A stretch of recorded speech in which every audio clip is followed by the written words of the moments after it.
ketdi.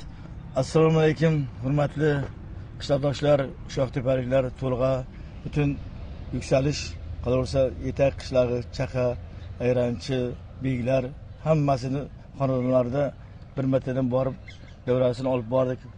Bilib qilgan xatolarimizni kechirsin. Onalarni, opa-singillarni yaxshi ko'raman. Bugun bizni oddiygina bir shahonamizga bugun ajoyib qolaversa Farruh jamdek hofiz tashrif buyurar ekan. Mana Muhammad Suxondan tashrif buyurar ekan. Boshimiz osmonga yetib turibdilar. Aytayaptiki, onalar she'rini aytgan paytingizda yig'laveraman deyaptilar. Yana bir marta qaytaring deyaptilar. Mayli, uni aytamiz. Bolajonlarim, sizlarga tosh otganlar qotga tosh bo'lib, sizlarga o'lim tilaganlar losh bo'lib, bulutlarning mag'iti uchun quyosh bo'lib, g'amlarni kuydirib tashlayman. Aziz bolajonlarim, sizlar uchun yashayman. O'tgan emas oltin damlarim, mavjud ekan pok bolalarim, aziz bolajonlarim, sizlar uchun yashayman. Enajon deb talpingan on, boshi osmonga quyoshga yetganga o'xshayman. Aziz o'g'il qizlarim, sizlar uchun yashayman. Onajonlarimiz yashasin, bor bo'lsin, hofizlarimiz kuylaversin.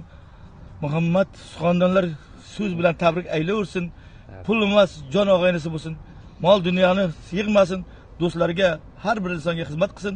Yuksalish, Temirxo'ja omon bo'lsin, birligimiz ketmasin.